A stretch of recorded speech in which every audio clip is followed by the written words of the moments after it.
आज हम आपको इस वीडियो के माध्यम से बताएंगे कि आपके घर में वास्तु दोष कैसे बनता है, वास्तु दोष का निवारण कैसे आप कर सकते हैं और वास्तु दोष जिन घरों में होता है उसका क्या प्रभाव होता है। वास्तु दोष आपके घर में 1000 बने हों, लाखों में बने हों, लेकिन इस दिशा या इस अनुसार आप अपने घर का निर्माण करते हैं तो वास्तु दोष समाप्त भी होता है। आपने देखा होगा कि आजकल तो वास्तु शास्त्री एक एक डिग्री एक एक अंश को चेक करके निर्माण करने की पद्धति बताते हैं और यह पुरातन पद्धति है, कोई नई बात नहीं है, लेकिन उसके बाद भी घर में वास्तु दोष बन जाता है। और यह वास्तु दोष जाने और अनजाने में होता है। आपका पुराना घर है तो जो वास्तु दोष बना है उसको तो हटाया नहीं जा सकता, वहाँ तोड़ फोड़ नहीं की जा सकती। अब वास्तु दोष तो ऐसे बहुत प्रकार के होते हैं, जैसे आपके घर के सामने अगर बिजली का खंभा लगा है या टेलीफोन का खंभा लगा है तो ये भी वास्तु दोष के अंतर्गत आता है। आपके घर के सामने पोस्ट ऑफिस है, यह भी वास्तु दोष के ही अंतर आता है, क्योंकि बिजली का खंभा, टेलीफोन का खंभा या पोस्ट ऑफिस आपके घर के सामने है तो हमेशा ऐसे घरों में अग्नि भय बना रहता है। आपने घर कितना भी वास्तु अनुसार बना रखा हो, लेकिन हमेशा अग्नि भय बना रहता है। अब अग्नि भय क्या होता है? कभी घर में आग लग जाना, बनाते बनाते भोजन में बेस्वाद हो जाना और भोजन का जल जाना। जैसे आप चावल चढ़ा के बैठे भात बना रहे हैं तो वो लग जाएगा, सब्जियां जलने लगेंगी, तो ये सब वास्तु दोष के ही लक्षण होते हैं। कपड़े में आग लग जाएगी, कपड़े अपने आप जो है उसमें से भदरंग हो जाएंगे, यह सबसे बड़ी पहचान है। घर के सामने अगर पोस्ट ऑफिस है, बिजली का खंभा है और या फिर जो है टेलीफोन का खंभा है, और अगर आपके घर के सामने कोई बड़ा सा वृक्ष है, किसी भी चीज़ का हो, कोई भी पेड़ हो, और उसकी छाया आपके घर पर पड़ती है तो भी यह वास्तु दोष के अंतर्गत आता है। और सबसे ज़्यादा नकारात्मकता ऐसे घरों में होती है। और भूल कर भी अगर इमली जैसे पेड़ की छाया आपके घर पर आ रही है तो वहाँ वीरानगी आना स्वाभाविक है। आपके घर के सामने आपने देखा होगा मंदिर होना तो बहुत अच्छी बात होती है, लेकिन वास्तुशास्त्र के अनुसार अगर आपके घर के सामने मंदिर है तो यह भी आपको वास्तु दोष उत्पन्न करता है। और घर के सामने अगर मंदिर है तो बाधाएं, तरक्की, रुकावटें बहुत आती हैं और साथ ही साथ निर्धनता ऐसे लोगों का कभी साथ नहीं छोड़ती। जिनका भी घर मंदिर के सामने है, अब आप पूछेंगे कि मंदिर के सामने तो अच्छा घर है, हमारे पड़ोसी जो हैं वो तो बहुत संपन्न हैं, तो उसका सिर्फ एकमात्र कारण है, आपके जो पड़ोसी हैं वो संपन्न होने का कारण उनका यह है कि अगर उनके घर के सामने मंदिर है तो वो जो नियम संयम बताए गए हैं वास्तु को हमेशा शुभ प्रभाव में रखने के लिए, जागृत में रखने के लिए, तो वो नियम संयम जरूर कोई ना कोई एक व्यक्ति परिवार का उनका करता होगा। अगर आपके घर के बगल से मंदिर है और मंदिर की छाया या छत्र की छाया आपके घर पर पड़ती है, यह भी वास्तु दोष होता है। इन घरों में भी कलेश, आपस में मारपीट, झगड़ा, फसाद यह रहता है। लेकिन मंदिर है आपके घर के बगल में, लेकिन आपके घर का जो वास्तु है वो मंदिर से भी ऊंचा है, तो ऐसे घर धनवान होते हैं।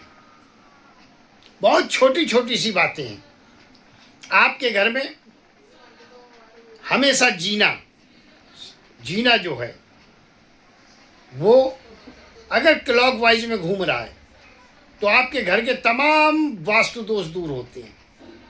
और अगर एंटी क्लॉकवाइज में घूम रहा है तो फिर हानिकारक है। ऐसे ही जाने अनजाने में आपके घर में अगर कांटे वाले पौधे लगे हैं, अब बहुत से लोग बोल देते हैं वास्तु के अनुसार कि साहब गुलाब में दोष नहीं बनता, जबकि गुलाब में भी कांटे हैं। लेकिन मेरा अपना मानना है कोई भी पौधा हो आपके घर में, अगर कांटेदार पौधे लगे हैं हटा दें, सभी में दोष होता है। कलेश घर के अंदर वातावरण पैदा हो जाता है। बिल्कुल ना रखें, कांटेदार पौधे ना रखें। और जिन पौधों की पत्तियां, डाली, तना तोड़ने पर दूध निकलता हो, ऐसे भी पौधे कभी भी घर में नहीं लगाने चाहिए। तो आप पूछेंगे घर में पौधे क्या लगाएं जिनमें से दूध ना निकले, पत्तियां तोड़ते समय, डाली तोड़ते समय, और जिन पौधों से, फूलों से कांटे ना हो जिनमें, वो लगाएं। जानबूझकर वास्तु दोष उत्पन्न कर लेना गलत है। अब बात कर लेते हैं, वास्तु जो होती है वो घर में अगर बैलेंस है, यानी कि घर 5 तत्व से मिलकर बना होता है साहब। अग्नि, जल, वायु, पृथ्वी और आकाश। आजकल ज्यादातर घरों में 4 तत्व मौजूद हैं, 5वां तत्व खत्म ही होता जा रहा है। और 5वां तत्व जब आप आंगन बनाते हैं वो 5वां तत्व है। आकाश खुला दिखता है घर से, वो 5वां तत्व है।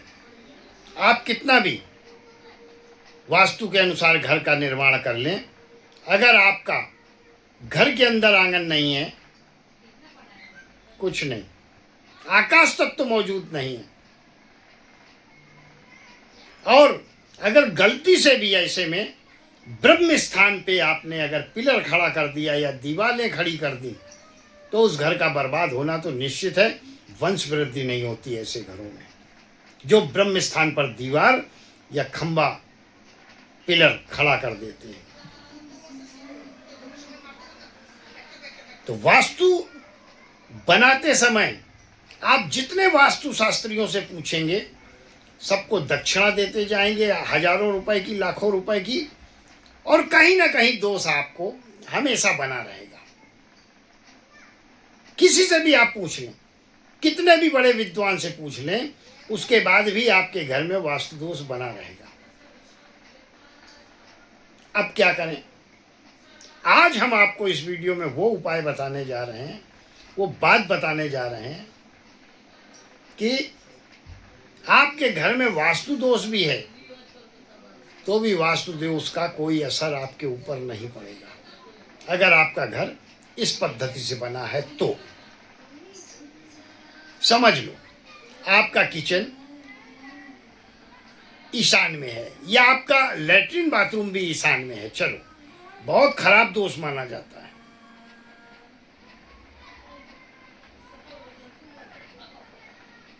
आपके अग्नेय कोण में घर के किचन नहीं है, वहां बाथरूम है, तो क्या होगा? जल अग्नि को बुझा देती है, खाना बेस्वाद बनेगा।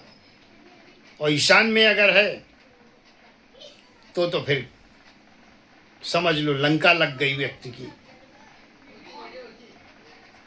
करें क्या? सीधा सा जवाब है, वेद का जो वेद होता है ना, उसका बहुत महत्व है। थोड़ी देर पहले मैं बता रहा था कि आप कितना भी नक्शा पास करा के वास्तु के अनुसार घर बना लें, अगर आपके घर के सामने मंदिर है तो ये कष्ट होगा, पोस्ट ऑफिस है तो ये कष्ट होगा, खंबा है बिजली का ये कष्ट होगा, और अगर पेड़ की छाया आती है तो ये कष्ट होगा। कांटेदार पौधे नहीं होने चाहिए। वास्तु के अनुसार घर बनाया है, उसके बाद भी दोष आपके सामने से आ रहे हैं, आगे से आ रहे हैं, पीछे से आ रहे हैं। आप कितना भी वास्तु के अनुसार बना ले तब भी दोष बना रहता है। लेकिन अगर इस ढंग से आपका वास्तु का निर्माण है तो दोष होते हुए भी बेअसर रहता है और हमेशा जीवन भर आप सुख, समृद्ध और ऐश्वर्यवान, भाग्यवान, धनवान बने रहेंगे। तो क्या है वास्तु का पावरफुल नियम है कि घर हमेशा दो वेद होते हैं, दो वेद, एक सूर्यवेद, दूसरा चंद्रवेद। सूर्यवेदी घर, चंद्रवेदी घर। सूर्यवेदी घर अगर है आपका तो फिर समझ लो ऐसे घरों में हमेशा कलेश, कष्ट, दुख, समस्या, परेशानी बनी रहेगी। आप कितना भी वास्तु के अनुसार अपना घर बना लें और अगर आपका घर सूर्यवेदी है, पूरब हो, पश्चिम हो, उत्तर हो, दक्षिण हो, इसकी बात नहीं, ये सब छोड़ दो। अगर घर आपका सूर्यवेदी है तो वंश वृद्धि रुक जाएगी, निर्धनता आ जाएगी, गरीबी आएगी, कष्ट आएगी, विवाह होना मुश्किल हो जाएगा बच्चों का, और बुढ़ापा बहुत कष्टों में जाएगा। दुर्घटनाएं, एक्सीडेंट, सुसाइड तक की लोग घरों में नौबत कर लेते हैं। सूर्यवेदी घर अगर होता है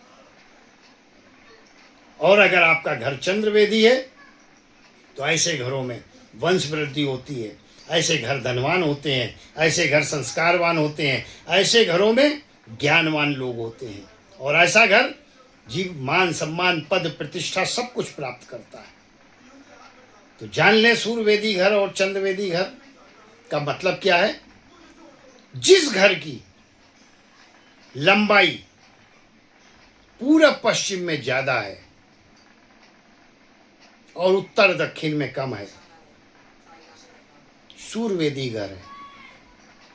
ऐसे घर आप वास्तु के सारे नियम के अनुसार बना लें तब भी आप कभी उसमें सुखी नहीं रह सकते, हमेशा कष्ट, और एक टाइम ये आता है कि सब कुछ खत्म।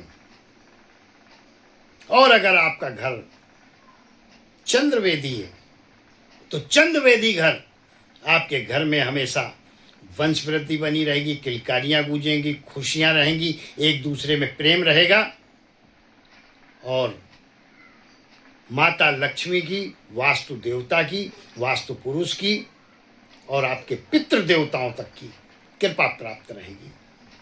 और चंद्रवेदी घर क्या होता है, जिस घर की लंबाई उत्तर और दक्षिण में ज्यादा हो। बहुत आसान सी बात है, लेकिन आज लोग घर को बनाने के लिए तमाम वास्तु शास्त्रियों के चक्कर लगाते हैं, दक्षिणा मोटी रकम देते हैं, लेकिन ये दो लाइन की बात कोई भी खुलकर नहीं अंदर की बात बताता है कि आपको घर बनाना है अगर तो चंद्रवेदी बनाए। चंद्रवेदी घर जो है जबरदस्त होता है। और चंद्रवेदी अगर आपका घर है बिल्कुल बेफिक्र हो जाएं, अंदर अगर कोई वास्तु दोष है भी कोई आपको असर या फर्क, वैसे कोशिश करें कि जल की जगह जल हो, अग्नि की जगह अग्नि बनाएं और जहाँ पे पृथ्वी तत्व है वहाँ पर पृथ्वी तत्व का निर्माण करें और जहाँ पर वायु तत्व है वहाँ पर वायु तत्व का करें और आकाश तत्व की जहाँ आवश्यकता है वहाँ आकाश तत्व कर लें। और अगर आकाश तत्व समझो ऊपर आप आंगन नहीं बीच में दे रहे हैं, एक तो दे दें, नहीं दे आजकल फैसले नहीं है आंगन के बारे में, तो ध्यान रखें जो ब्रह्म स्थान है उस पर जो है कोई पिलर या दीवार मत आने दें, जीवन भर खुशहाल रहेंगे। और चंद्रवेदी घर का ही निर्माण करें, क्योंकि चंद्रवेदी घर आपको जीवन में तमाम वास्तु दोषों को बचाता है, तमाम समस्याओं से बचाता है और वास्तु के निर्माण के समय आप जितनी भी चीजें खर्चा करते हैं, नक्शा बनवाते हैं, वास्तु शास्त्रियों से बार बार प्रश्न पूछते हैं, एक बताता है कि नहीं ये चीज़ यहाँ होनी चाहिए, दूसरा बताएगा ये इतने डिग्री पे होना चाहिए, वो उतने डिग्री पे होना चाहिए। केवल चंद्रवेदी घर आप बनाओ और तत्व के अनुसार जो है निर्माण कार्य आप करें।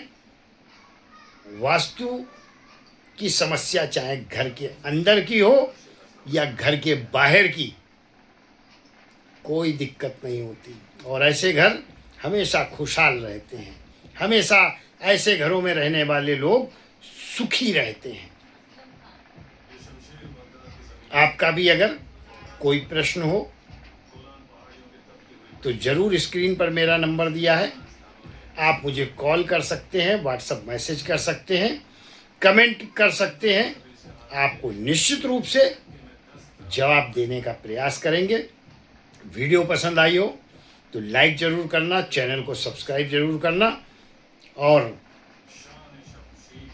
कमेंट बॉक्स में हर हर महादेव ज़रूर लिखना। महादेव आपकी सारी मनोकामना पूर्ण करेंगे। बहुत बहुत आभार, बहुत बहुत धन्यवाद। हाँ, अगर आप अपनी कुंडली का विश्लेषण मुझसे कराना चाहते हैं या अपने वास्तु के अनुसार कुछ जानना चाहते हैं तो कुंडली के विश्लेषण के लिए आप अपनी जन्म की तारीख, जन्म का समय, जन्म कहाँ पर आपका हुआ मेरे व्हाट्सएप पर प्रेषित करें। वहाँ पर आपको ज़रूर बताने का प्रयास करेंगे। कुंडली विश्लेषण का क्या प्रोसीजर है, क्या दक्षिणा है, वहाँ पर आपको बता दी जाएगी। बहुत बहुत आभार, बहुत बहुत धन्यवाद। ईश्वर आपको हमेशा सुखी रखे, संपन्न रखे और स्वस्थ रखे।